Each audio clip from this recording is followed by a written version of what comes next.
Thank you so much, Faisal Kamar Sahab. And now we have the pleasure to witness our first panel discussion session. The topic is debate of CHROs, the changing HR. Agenda championing the future, and it will be moderated by Dr. Romana Azaz. Dear all, please give her a very warm welcome on stage. Dr. Romana.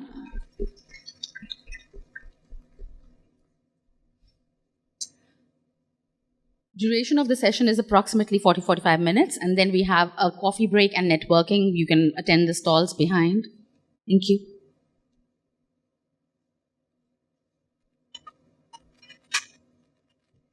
Dear all, thank you so much. Thanks for inviting us here today. It is a pleasure and it is a time of great excitement to meet everyone in person again after 1.5 years. I think around 2 years. Yes, Zafar Saab is indicating there. Zafar Saab, I love the word you use, metamorphosis, today. So when we talk about what HR usually does, it is not only operations and it is not only payroll. In this last 2 years, the way HR has basically been very much shown deep empathy towards the employees and to the organization and balancing, and has done the balancing act of managing business expectations from the employees also. It has been tremendous effort from HR side. It is not only about changing the mindset of the organization, of the managers, not only about agile working, not only about making the technology work quickly as much as possible, communication, how to maintain morale of the employees, and how to empower them at the time of when they were working from home. Making all that possible has not been easy for CHROs. So now I would like to invite the CHROs who are going to be discussing on the topic of change management and championing the future of work. So first, I would like to invite Mr. Rizwan Dalia to the stage.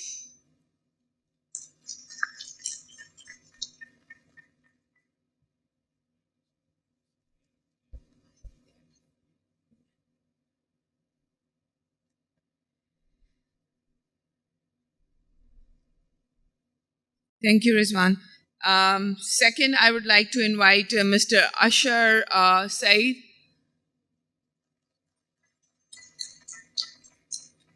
Now I would like to invite Tamkeen Sardar Faisal.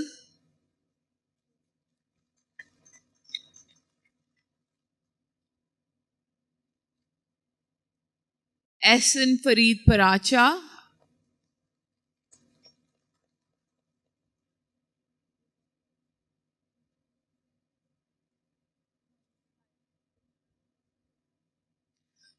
Govind Malhi.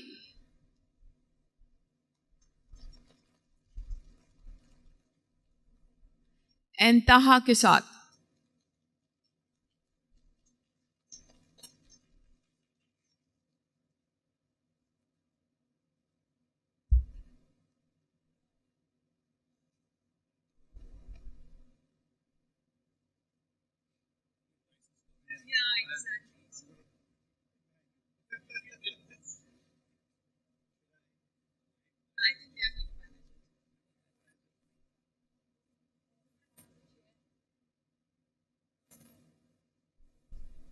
Until we arrange another chair, because I think it's covering, the dice is covering the seat over here. So I would like individually each one of you to let us know about yourselves, what organization you are coming from and what are your roles. So starting from Tamkeen. Assalamu alaikum everyone. The introduction of the name has been given. I work for the JS Bank. I head the HR function and I've had the honor of working with K Electric, Reckitt Benckiser and HRS Global in the past. Thank you very much. Assalamu alaikum everyone. I hope I'm audible. I'm currently Chief People Officer at Kia Motors, which is Lucky Motor Corporation, and I'm sure you can see a lot of Sportages, and now Samsung as well. Before, I have worked with a lot of organizations, including one which Tamkeen said, Ricket Pinkies. Assalamu alaikum. Rizwan Dalia, Chief People Officer, and a number of people must be thinking that there are more than one turncoats here, except other than Faisal. So by qualification, I'm a chartered accountant, and right now heading the HR function at K Electric. Previously, I've worked for Pakistan State Oil and PwC, and for the last 13 years, whatever transformation you are seeing in K Electric and whatever we are trying to improve in the energy sector, I have some small part and still enjoying the journey. Thank you. Assalamu alaikum everyone. This is Ahsan Farid Raja from Lucky Textile Mills, another company of IB Group other than Ashar Saab already with us.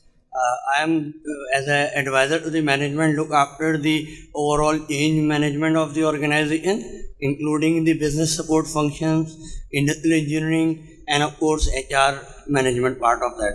Previously, I have experience of international experience of Gulf region. Before that, I have been working with a few big names of the textile industry in Pakistan. Thank you very much. Assalamu alaikum. My name is Govind Mali. I'm currently country head for Winnie International. Previously, I have worked with Pepsi Cola, Coca-Cola, Service Shoes, Tapalti, and Dabur International. Thank you. Good morning. My name is Taha Kisat. I represent Tech Exons. We are a background screening agency. What we do is we are a data-driven artificial intelligence. Is this better? Is this better? Yes. Okay. We are a background check agency. We perform background screening on employees on behalf of employers. My team and everybody is here, and we're happy to be here with the rest of the CHROs. Thank you.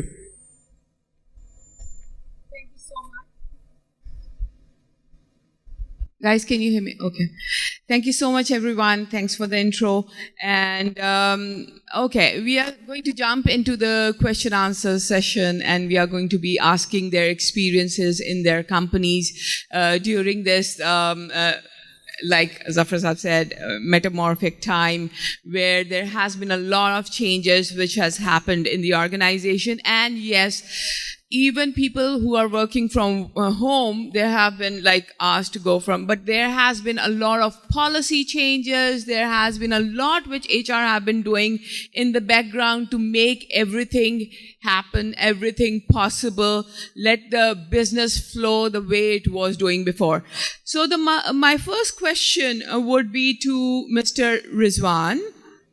And the question is, if he can share experiences from his organization, how he was able to create a new work culture, maintaining morale and empowering employees, also how the business results were impacted and managed. Thank you very much, Romana. So to start with, I would just like to mention one thing, and that is very important for the HR fraternity to know. Is it better now? That हम सारे जो है वो we have been part of the senior leadership teams everywhere we work, and every organization generally has a business continuity plan or a disaster recovery plan. सारे पुराने business continuity plan उठा के देख लें, I think I would be surprised if there is human capital has any space in that. ज़्यादातर जो आपके business continuity plan जो companies में exist करते थे pre-COVID, that were around the disaster related to earthquakes, floods, rains, these kind of things. There would be logistical challenges, there will be communication challenges, there will be asset damage that will have to be controlled. The whole disaster recovery thing that we have been listening hearing for the last many years, and number of organizations have plans and setting up different sites, again assets, at different part of the city, or if there are global organizations, so they have set up different setups in other parts of the world, creating different spaces for the business to continue. This pandemic actually has shifted back the focus on human capital, and the business continuity plans that companies have come up with, including KE, were mostly around the human assets. This was the first time that our human capital was challenged. It had to be protected, it had to be engaged, and at the same time, it had to remain productive as well. For a company like KE, basically to 24 घंटे है, 7 days a week, 30 days a month, 365 days a year. And there is no moment where we can expect us to be out of electricity. So when we were discussing in the very initial phases of the COVID, it was a conscientious decision by the leadership that we have to revise our business continuity plan. And the one person to head that plan was none other than the Chief People Officer. So I personally feel that HR fraternity should take heart that this pandemic has actually allowed them to reclaim, and I am consciously saying reclaim, the desired space and seat on the table. And it's up to us that we let it go and be in an era where we were, or just hang on to it. And as Faisal was mentioning, take charge of our decision and not outsource the strategic decisions to any other person on the table. So in terms of KE, the major challenge that it is an essential service, and we did not have the luxury to put each and every person on work from home. So a very small portion of our company, like roughly around 20%, was put to work from home. Our plants had to be operated like the way they were.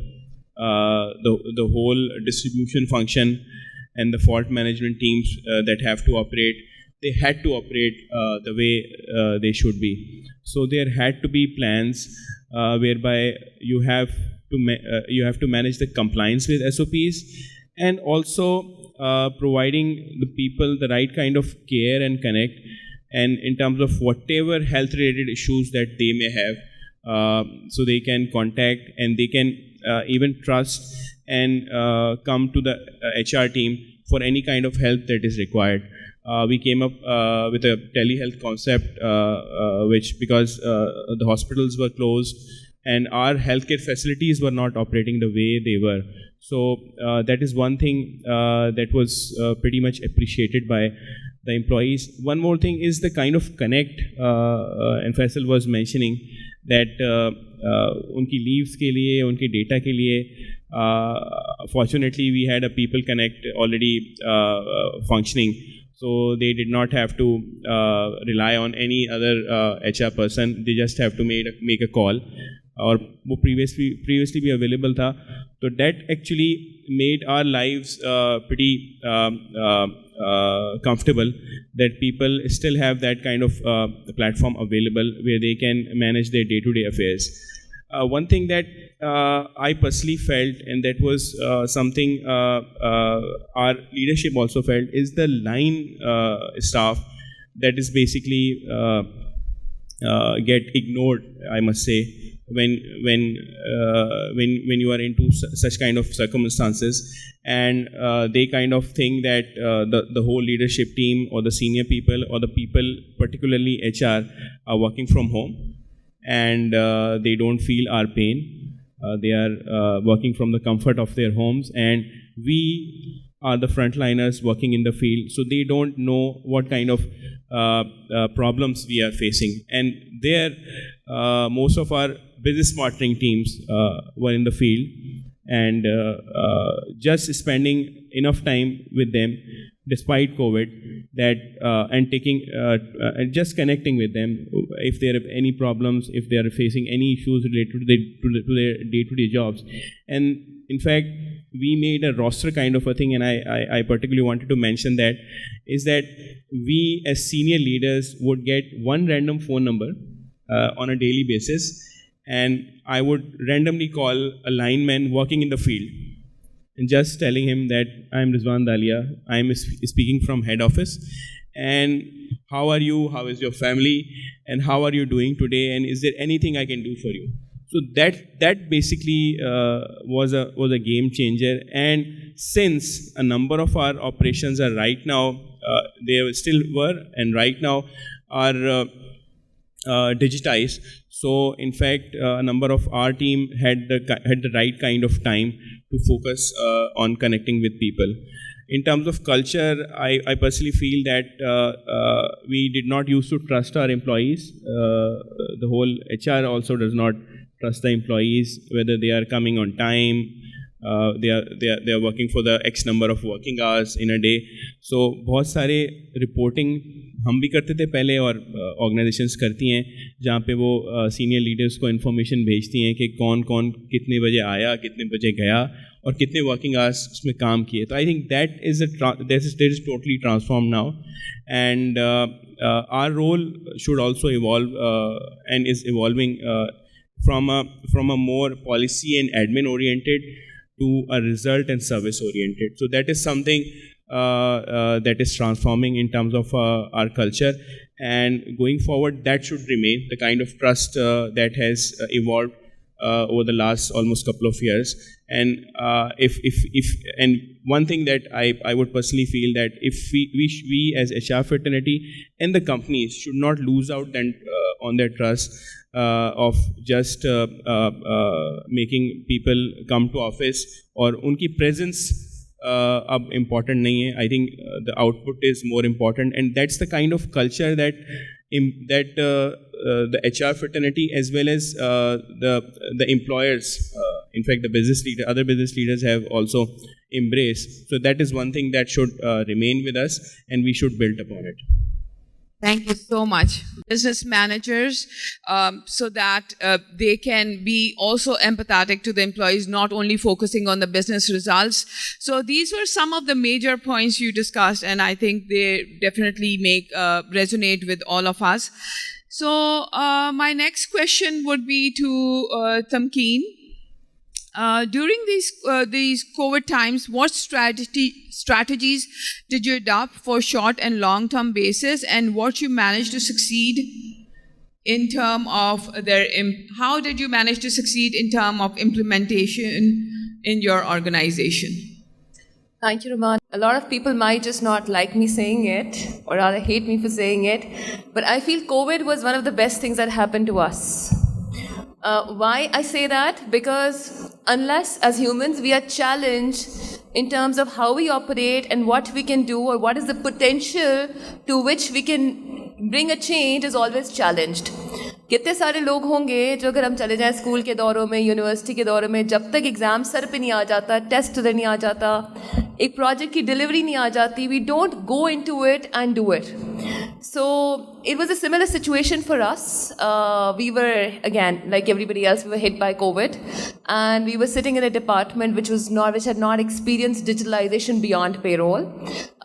We were not ready to send our employees to operate from home. And one thing that is going to be more like music to my friends from the banking sector, because it's highly, highly regulated, so हमारे पास a lot of concerns were that any kind of data cannot go outside the organization. Cloud was an absolute no-no. You think of something and there you have somebody scaring you in the name of State Bank that this is not allowed. Before we talk about the skill set that we need to, again, shape the future, how it works, it is very important that we see that what are the pressures that we as HR professionals are put into. So when we talk about the choice of technology and automation, digitalization, you have an IT department standing right in front of you with a lot of technical jargons telling you that you guys don't know how it is going to be done. We're going to tell you how it is done. So we are there depending on them to make the technology choice for us because, again, we are scared. when it comes to payroll or salary is something really, really emotional to an individual, right? That's the first thing that you're interested in, apart from which organization you're making a choice to work with. That is then given in the hands of finance, very natural. Because again, it is implied that HR people, they are scared of numbers, which I like to tell them we are not. Again, if the salary is not run, if the employee is not able to see the pay slip, tax nazar nahi aaya, who is it that employees would call? They're not going to call finance and IT. They're going to call HR department, right? So my question always to my IT colleagues and finance colleagues was, if you're ready to take those questions for me, if you're ready to be held accountable for any delays or not given the experience that I as HR would like to give to my people, take the accountability, and that's where they would not take accountability.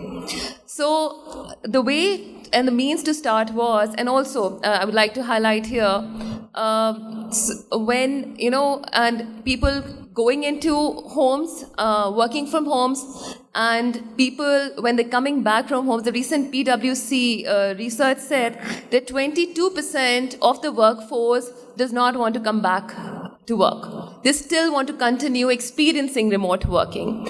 And this remote working, if I go back in 2 times, is something that we HR would make proposals for and take it to the management saying, see, remote working is good. Flex hours are good. This increases productivity. And here, why I said COVID is fantastic, because this business case was already taken care for us, right? We were not put in a situation we are debating, okay, flex hours is good, this is going to enhance productivity. People know this is the way to live and this is the way to operate. So this is why COVID did a lot for us, which we as HR professionals were not allowed to explore. में होता था कि पहले जो basics हैं वो कर लें फिर इसको देख लेंगे, right? So when we were put in that situation, we were very clear that we don't want to depend on IT in terms of any revolution that we want to bring in terms of HR digitalization. We're going to tell you what strategy we want to adopt, and you tell us what tools can deliver on the strategy. An important factor was where people would talk about all the beautiful screens that a tool can give us.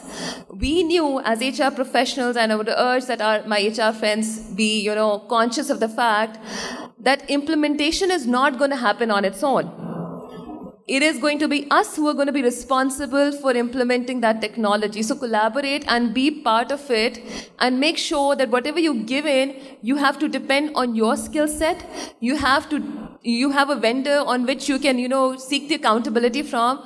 But internally, when the tool is gone, that IT and finance is not going to be standing with you to make it deliver, right? It is eventually going to be your accountability. So we made the choice of technology. The role that IT took here was that they're going to see that the governance framework and the security measures are in place, right?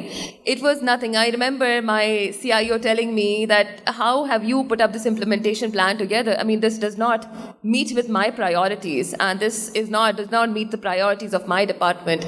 There's going to be so much time that we'll have to give you, and you're not, talking to us about it's going to be. And I told them, I don't need you. Because again, it's my choice of technology that I'm bringing in, that I would need you to do all your work before I make the choice of technology and while we get the approval from the board on this. After that, you just have to make few enablers in place, but I don't need your resources. बहुत दफ़ा आपने experience किया होगा, ऐसा भी होता है कि हमारे दोस्त आके हमें बोलते हैं कि अगर जो है वो आप ये टूल लेने जा रहे हैं, इतनी सारी इंटीग्रेशंस हम आपको करके देते हैं और इतना सारा काम हमने ऑलरेडी कर दिया, we just wanted somebody to come out there and see कि कैसे हो सकता है, right? And I would always ask them, why are you so interested in putting up a tool for me which is going to give a payslip to my individuals? Why are you so much interested in spending all your time into seeing how my attendance machines are working, right? That's not their core job. Why would they take their interest out of their core job and put all the time in something that is non-core for me, right?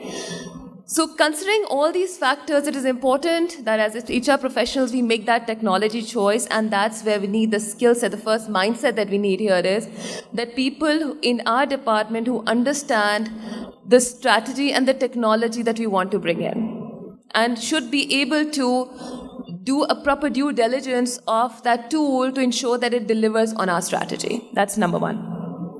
Number two, again, a lot of people would have experienced here, whenever we take a job, the organization mindset is that we want this digitalization, more like a decade back.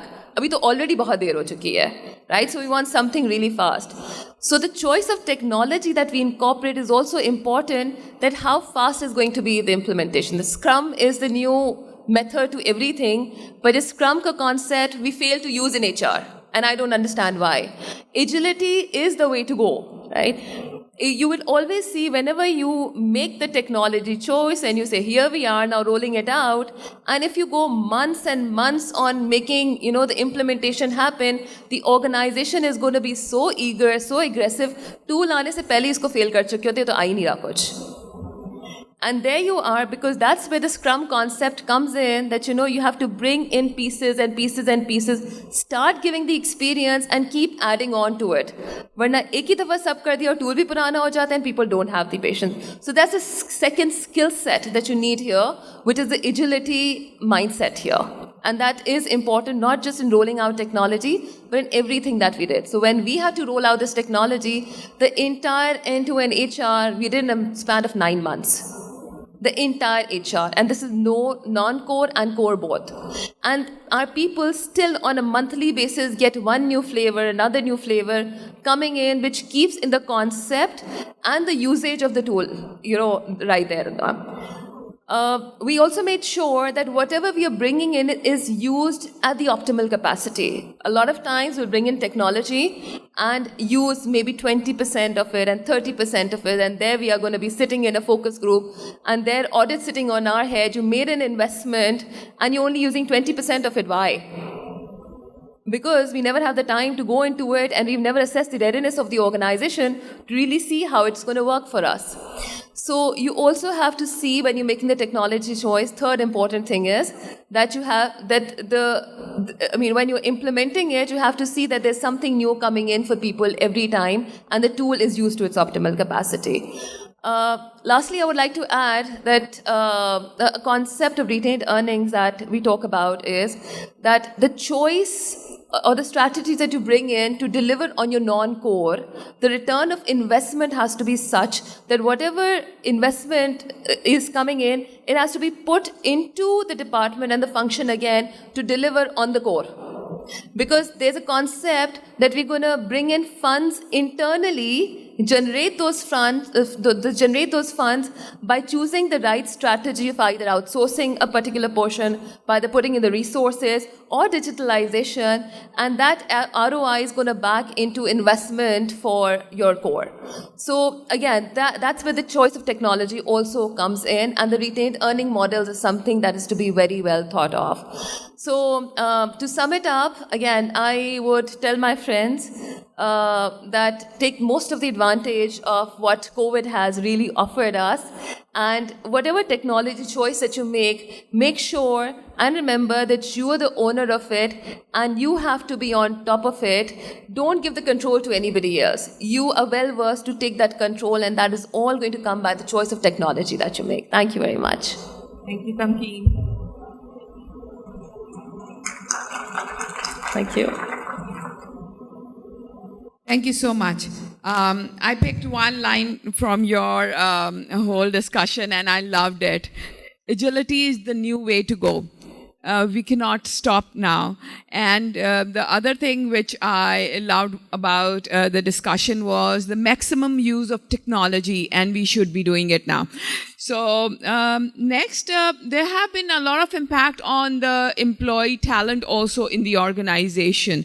So my question would be to Ashar. Ashar, can you let me know how are you engaging talent in your organization in these uncertain times? All right, thank you very much, Romana. I would like to start by saying that engaging talent, it starts from recruitment. You have to look for people who are more prone to engagement than the others. So that is step one. But going forward and engaging them, as our experience has been over last at least 1.5 years, that we have been utterly focused on hiring. And we have now, after let's say in last 6 to 8 months, we have started thinking about how to keep the talent engaged, how to keep this pipeline alive. So we have been doing quite a few things. Some of them are very traditional. We had certain challenges when we started off, and it was the beginning of COVID. So we were doing everything, literally everything online. So right from the onboarding experience to interviews to orientation induction to trainings to performance appraisals, everything happened online, and that was a very new experience for me. And my own onboarding actually happened online as well. So from that perspective, we were learning how to keep people engaged in this new situation or circumstances. Other than that, now lately we have been now coming up with a lot of learning programs, a lot of things where we can follow the SOPs and take people out. So a lot is happening on that front. But what I would also like to highlight is that we have been talking a lot about digitalization, which is actually the need of the hour. We have been talking about Zafar Saab discussed metamorphosis, that is the way forward and not evolution, because the pace of change has increased manifold. Going forward, in my opinion, we should not get, humans have this tendency to get lopsided. So we should not get lopsided, we should pay equal importance, we should continuously try to balance without getting carried away towards one particular area of challenge and ignoring the other at the cost of it. So yes, and I would also quote what Faisal said. Faisal, you did a brilliant presentation, I must say, when he spoke about not generalizing human connection importance. That is something which was very important. We end up saying that this person-to-person connection or human connection is getting compromised because of this new digitalization thing. I think we need to, again, without getting lopsided, need to bifurcate and see that where it is not required at all and where it is required, as is the case with mentoring and coaching or some important strategic learning interventions, yes, why not? And its importance cannot be understated. So yes, we have been constantly working on, but at Lucky Motor Corporation, I would say that our focus in last 1 year was more on hiring and recruitment, and then we realized that yes, this talent is coming in, young talent, we have to keep it engaged as well. So we started coming up with interventions which are related directly to keeping them engaged. And their main engagement, which we noticed, was to explain to them that what is the purpose, what are we aiming at, how do we want to disrupt the automobile industry in this country, and linking their performance with that disruption goal. I think that's what was one single tool which we utilized for engaging them, not traditional engagement things, as we say, organizing a cricket tournament, etc. But now the youngsters which are coming in, they want to understand that what's their role in achieving the bigger mission of this organization. Thank you so much. Yeah.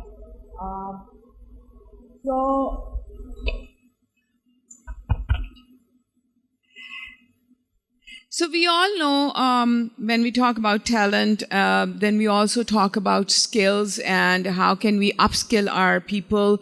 And skills are the new cryptocurrency. We keep hearing that. So my next question is to Ehsan. How are the CHROs reinventing the role of HR to address challenges in the uncertain times and upskilling their employees? Thank you very much, Mr. Romana. Yes, since I am the one who is representing the biggest industry of Pakistan, textile company, and of course, being a manufacturer, there are certain challenges which faced by the biggest industry of Pakistan also. Let me just recall you, as Ameen said, this is the good thing with the COVID, that it came to us, that taught us so many new things and so many changes which Faisal Qamar was trying to do it for last 14 years. It could happen in a year, I guess so. So I would just start with the one topic, Mr. Zafar Uthmani, our legend. Thank you very much, sir, for being here, and thank you very much for Mustafa Saab to arrange this big event here. That tell us that this is the post-COVID and new normal situation with us. Thanks to Allah also be it. Zafar Sahab says, learn, relearn and unlearn. I think that is the most beneficial and I would say the learning point for me as well. That actually it has happened to us, all of us, that what we have been learning so far with the HR, with the our experiences, that altogether change in the era of COVID, I would say. As far as the question is concerned, that how we tackle this situation and what we did for our workforce, as you know, that HR is not representing the only 5% of the organization population, which is the executive class who has familiar with mobile and digital technology. We have 95% our workforce, sir, which has nothing to do with this digitalization. So the core challenge was not to let them aware about their well-being, how they can protect themselves with the COVID situation, what company is going to take measure for their well-being, but also letting them aware about the new procedure, new SOP that company is adopting during the COVID pandemic time. The most challenging part, I would say, because luckily YB is a big group, as Ashar Sahab know.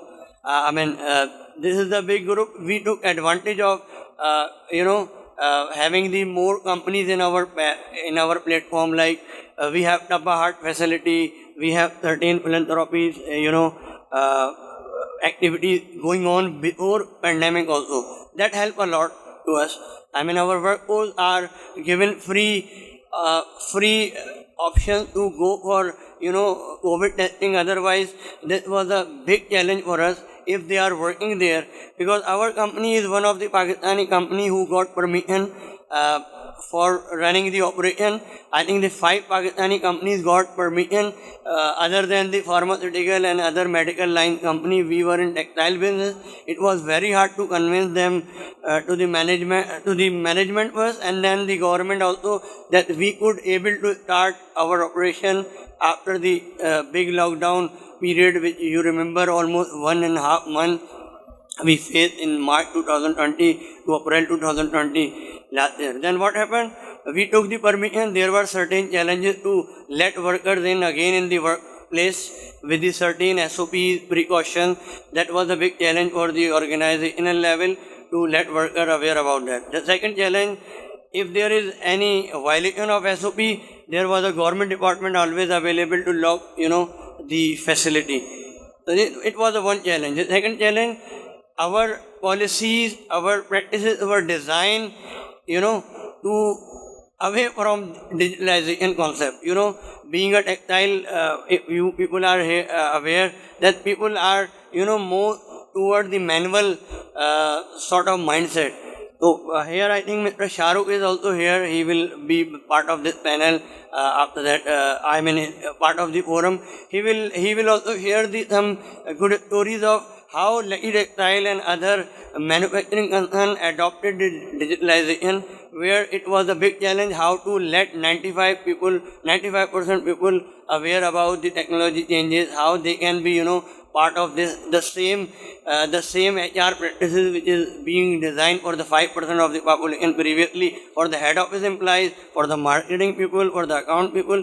Now the challenge was 95% people जो workforce होते हैं, जो machine पे काम करते हैं, जो checking करते हैं, जो पैकिंग करते हैं, they are not aware how to adopt these changes. It was a big challenge for us. Second, as Mr. Rizwan says, it was a altogether a different era. We have no choice. If sometime happens there was a one positive case in the department, the whole department is asking, okay, no, we are no available to work now. We have to give, certain special leaves. There are certain positive part of that. There must be, I would say, the negative part also, that if there is one positive, it would like something जैसे कहते हैं ना अछूत की बीमारी हो गई है, everyone is afraid about that. Even sitting at 200 meter away from that department, he is also thinking that he got the COVID. Now he has to be gone for the testing and everything, and this should be paid by the company. It was also the challenge for the organization how to sustain this budget, which is already organization was thinking that time कि business चलेगा भी नहीं चलेगा. और मैं आपको बताऊं कि ये तमाम प्रैक्टिसेस पॉलिसीज़ इसमें मैं ज़फ़र उस्मानी साहब और इस तरह के बहुत सारे ऑर्गेनाइजेशन हैं जिन्होंने जूम पर इस तरह के सेशंस अरेंज कराए, जो ऑर्गेनाइजेशन ने इसका एडवांटेज लिया और HR और दूसरी ऑर्गेनाइजेशन के डिपार्टमेंट ने ना सिर्फ इसको लर्न करा कि हाउ टू रीस्टार्ट और how to be be a normal in new normal. ये सब चीज़ें सीखने के बाद मैं समझता हूँ कि that's a team work, not within the organization but all together the whole community at global और at large country level पर सब ने एक दूसरे को सपोर्ट कर ऑर्गेनाइजेशन को इस लेवल पे लेके चलाया और इस तरह बिजनेस को लेके चले कि लास्ट इकोनॉमिक ईयर अगर आप देखें जो एंड हुआ 2021 जुलाई में, the economic year textile companies जो कि they were afraid about how they will get the basic business level in the COVID year. They were able to exceed the 10% and 20% of their businesses sales growth of the year. So Lucky Textile is one of the company who got the position. They were in 20 more than they were ranked 22 in the last year, but they got within the 15 rank of the company this year. So that I think happened because of the combined strategy designing, which is suitable to the organization, not only with reference to digitalization, but also there are a lot of other facts which have to be covered that is related to the health and well-being of the workforce. Thank you very much. Thank you.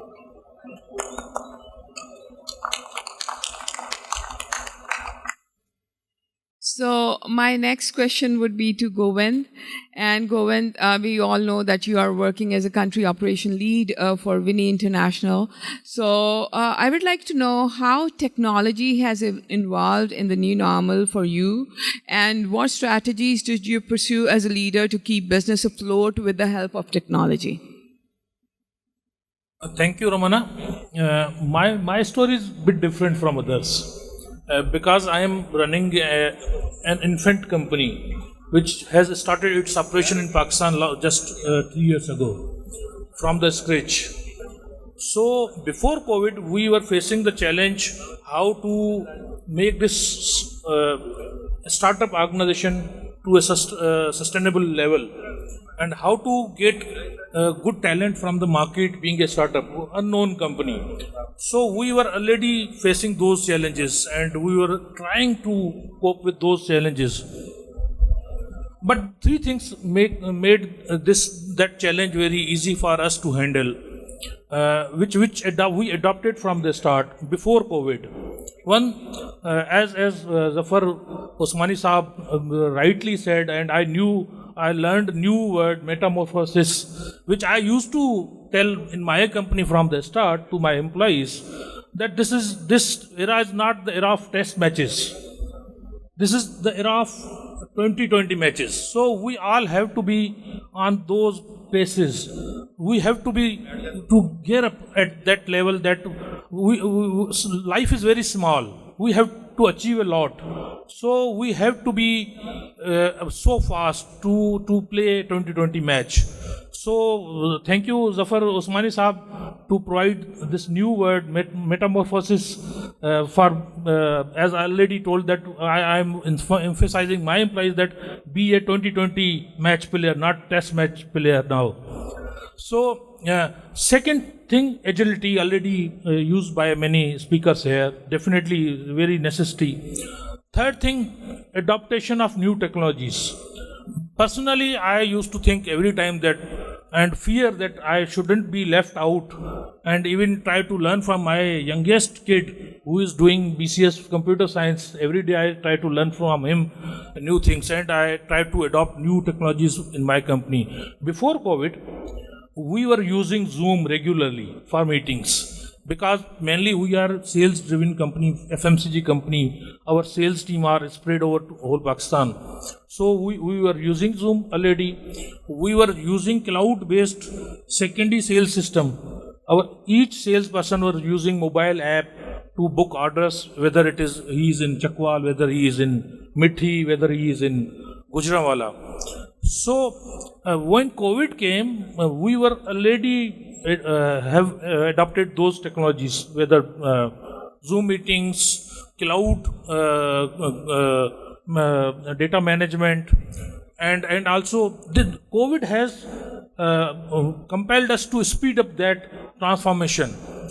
Before COVID, hardly 20% our sales force were using those secondary sales apps on mobile. But now, after COVID, 100% sales force is using those cloud-based apps. And Zoom, we were already using Zoom. So, in a nutshell, being a startup, it was also a challenge for us how to finance those investments in the technology. But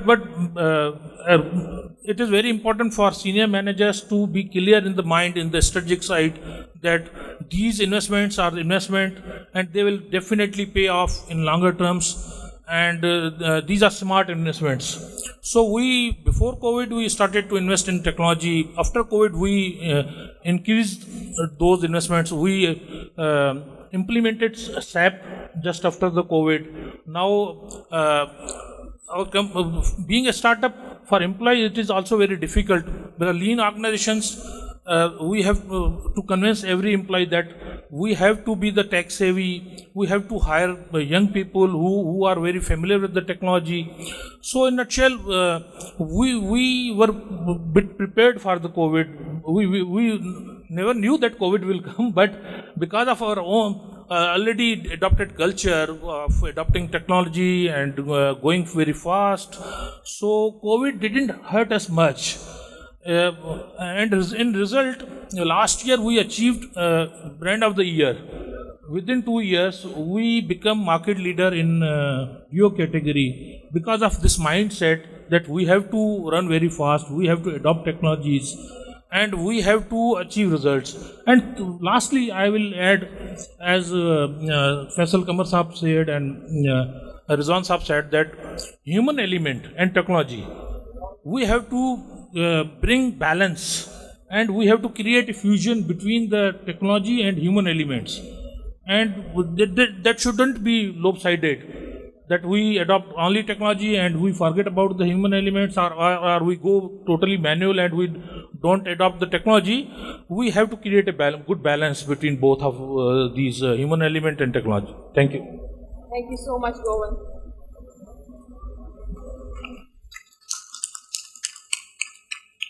Good to know that you already started on technology just before COVID. That's great to know. So, going into my last question, and it is very interesting. So, this is a dilemma which we all basically as HR face. The task of headhunting has never been a piece of cake for us. And the expectation from us is to get the best talent, who has the best knowledge, the best experience, and they also match our company values. So for this purpose, mostly we require the support of organization who provide us with background screening.